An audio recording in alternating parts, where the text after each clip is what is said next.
बिहार में चारा घोटाला से भी बड़ा घोटाला का मामला सामने आया है, जिसे टेंडर घोटाला कहा जा रहा है। हमारे साथ बातचीत करने के लिए पूर्व आईपीएस अमिताभ दास हैं।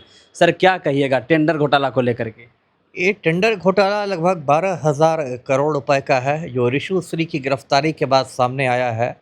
और कायदे से तो इसमें पलटू राम को जेल भेजना चाहिए। ये पूरा मामला मैं दर्शकों को समझाता हूँ। ये जो ऋषु श्री है, इसका असली नाम है ऋषु रंजन सिन्हा। ये खगड़िया का रहने वाला है और इसने एनआईटी पटना से बीटेक की पढ़ाई की। फिर ये गुजराती कंपनी में छोटा मोटा काम करता था। वो गुजराती कंपनी बिहार में पानी टंकी बनवाती थी। उसके बाद एक आईएएस अधिकारी है आनंद किशोर। आनंद किशोर ने ऋषु श्री का परिचय बाकी आईएएस अफसरों से करवाया। उसके बाद ऋषु श्री की बहुत पैठ हो गई सत्ता के गलियारों में आईएएस अफसरों के बीच। उसके बाद ये दलाल का काम करने लगा और ये करता ये था कि आईएएस अफसरों से पैरवी करके जो करोड़ों के सरकारी ठेके होते हैं वो ठेकेदारों को दिलवा देता था, इसके जो करीबी ठेकेदार होते थे।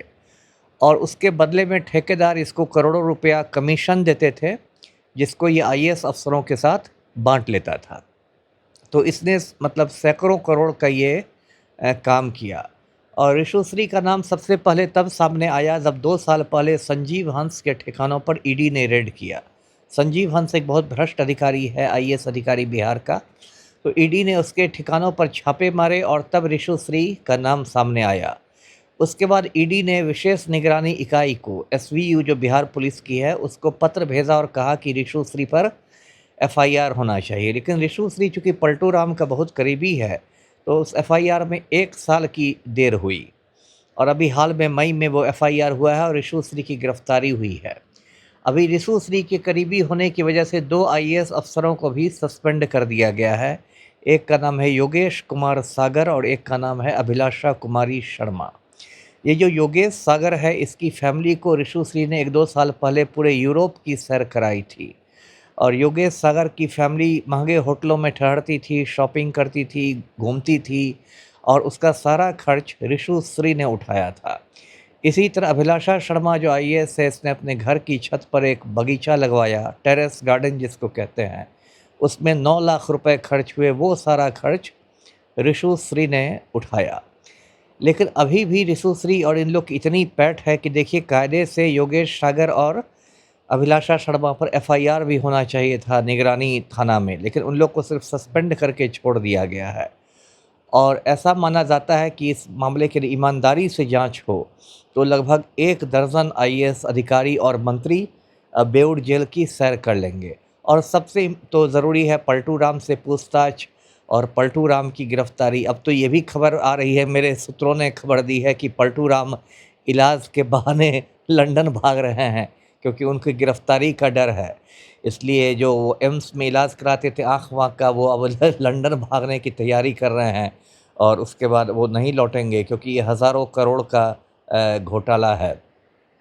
तो यही स्थिति है और ये बहुत दुर्भाग्य की स्थिति है कि बिहार जो हिंदुस्तान का सबसे गरीब राज्य है, वहाँ हज़ारों करोड़ की मतलब लूट मची हुई है। जी।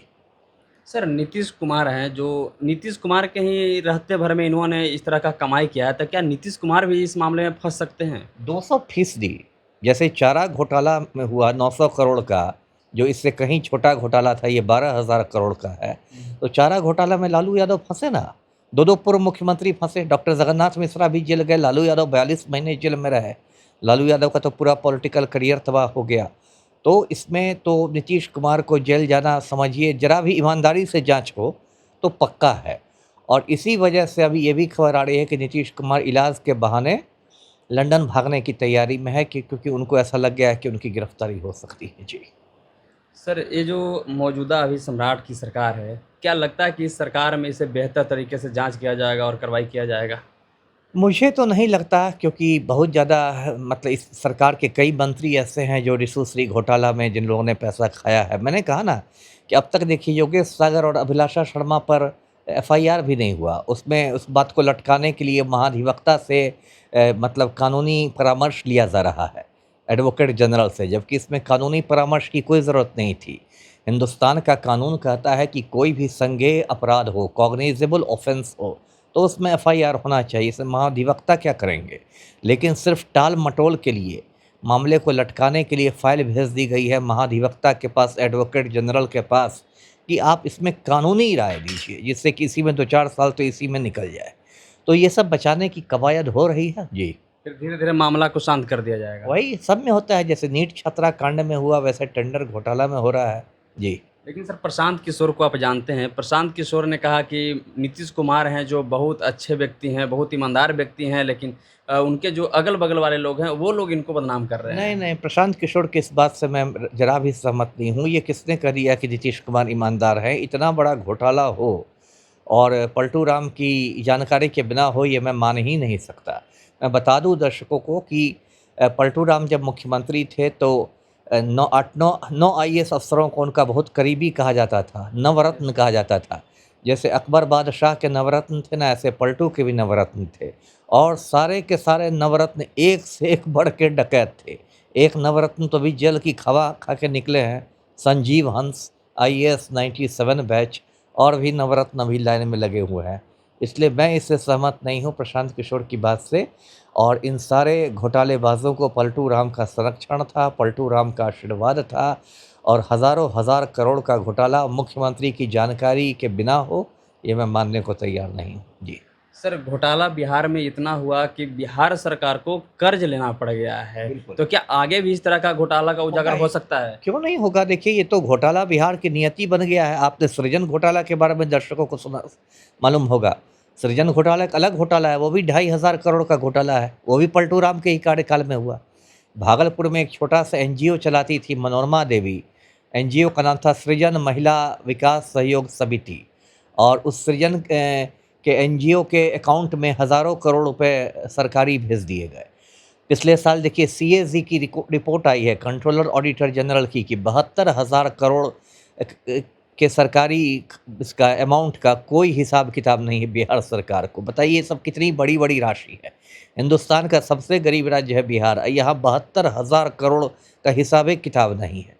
अब पलटू राम बात करते थे जीरो टॉलरेंस करप्शन पर। सर नीतीश कुमार जो हैं इनका कहा जाता है कि बिहार मतलब विकास पुरुष है। बिहार को इन्होंने एक मतलब कि बहुत ही उस समय जो दंगा फसाद हुआ करता था, करप्शन हुआ करता था, जंगल राज, उस जंगल राज से बिहार को बाहर निकालने का उन्होंने काम किया है। नहीं, नहीं, कौन ये सब कहता है? सब उनके दलाल कहते हैं, चमचे कहते हैं। क्या जंगल राज? नीतीश कुमार तो अनंत सिंह के गिरोह में शामिल हो गए, है ना? अनंत सिंह को बेउर जेल में सारी सुविधाएं मिलती थी, तो ये कौन जंगल राज की बात करेंगे? अब भ्रष्टाचार तो इतना फैला, इतना फैला, आप हर 4 दिन पर खबर आएगी, वहाँ एक पुल भर-भरा कर गिरा, वहाँ पुल भर-भरा कर गिरा, वहाँ पुल भर-भरा कर गिरा। तो सारे पुल तो भर-भरा के गिर ही रहे हैं, इतना ज़्यादा सीमेंट में बालू मिलाया गया। क्या सर इन सभी में जांच अगर होता है पुल के मामले में, तो क्या इसमें भी भ्रष्टाचार बहुत ज़्यादा तो ये भ्रष्टाचार नहीं तो ये किस वजह से? आध्यात्मिक वजह से पुल गिर रहे हैं।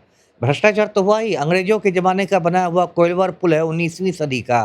उस समय भ्रष्टाचार नहीं हुआ, आज तक वो कोइलवर पुल काम कर रहा है, आज तक उस पर गाड़ियाँ चल रही है। और यह 3 साल, 4 साल, 5 साल वाला पुल का पता चला कि 4 खंभे भर-भरा के गिर गए। आज 3 खंभे भर-भरा के गिर गए। ये क्यों गिर रहे हैं? सीमेंट में खाली बालू डाल के इन कंपनियों ने बनाया है, और पलटू राम के आशीर्वाद से बनाया है। इन लोगों ने लूट लिया। पलटू राम जैसा मुख्यमंत्री तो इतिहास में नहीं आया था। परिवारवाद का विरोध करते रहे और अंत में अपने बेटे को स्वास्थ्य मंत्री बनवा दिया। बाकी आप क्या सोचते हैं कमेंट बॉक्स में अपनी प्रतिक्रिया दीजिए।